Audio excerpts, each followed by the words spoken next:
더 이상 면죄부는 없습니다. 소년 보호 사건, 송치.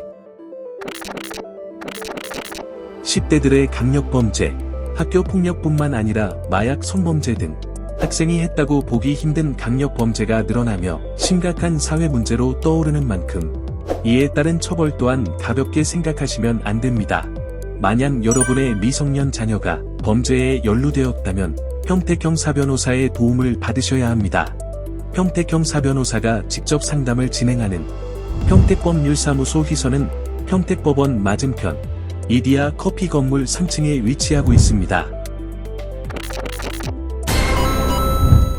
소년보호 사건 송치는 학생이 일으킨 문제와 관련하여 형사 처분이 필요하다 판단되면 법원이 내리는 결정으로 일반 형사 사건처럼 재판을 받을 수도 있는데요. 송치 처분을 받는 경우는 피해 정도가 심했을 경우 혹은 관련 문제를 상습적으로 행했을 경우가 많습니다. 소년보호 사건 송치는 사안에 따라 소년원 장기 입소까지 고려가 필요한데요. 만 10세 이상부터 14세 미만의 청소년은 촉법소년이라 하며 소년법에 근거하여 보호 처분을 받게 됩니다. 반면 14세 이상 19세 미만의 청소년은 범죄소년이라 하며 형사처벌이 가능한 연령인데요. 만약 자녀가 범죄소년에 속하는데 가해자로 지목되어 경찰 조사를 받으셔야 한다면 최대한 신속하게 평택형 사변호사의 도움을 받으셔야 합니다. 통고와 송치의 차이점에 대해서도 간략하게 말씀드리겠습니다.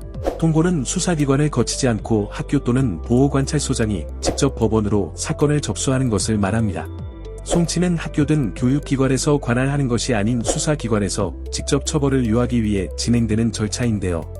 이것으로 사안의 경중을 따질 수는 없지만 재판을 청구하는 객체만 비교했을 때 통고보다 송치가 사안의 심각성이 가중될 수 있기에 소년보호 사건 송치로 회부된 경우 간단한 법적 조치로 끝날 것이라고 안일하게 생각하시면 안 됩니다.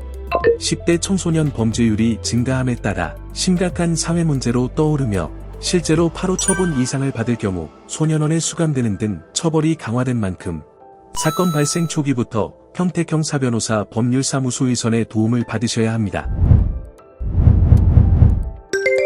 평택법률사무소 휘선은 대한변호사협회로부터 인정을 받은 형사전문 변호사로 구성된 평택형사전문 법률사무소입니다.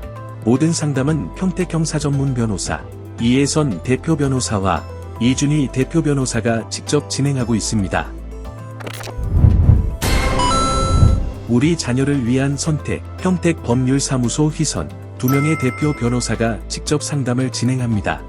사건 종결까지 사건을 진행한 변호사가 끝까지 함께합니다. 경험 많은 2명의 대표 변호사가 사건을 함께 검토합니다. 어떠한 어려움이 있더라도 최선의 솔루션을 제공해 드립니다. 자녀와 관련된 문제로 법률 상담이 필요하시다면 평택법원 맞은편 이디야 커피 건물 3층에 위치한 평택법률사무소 휘선을 찾아주시기 바랍니다.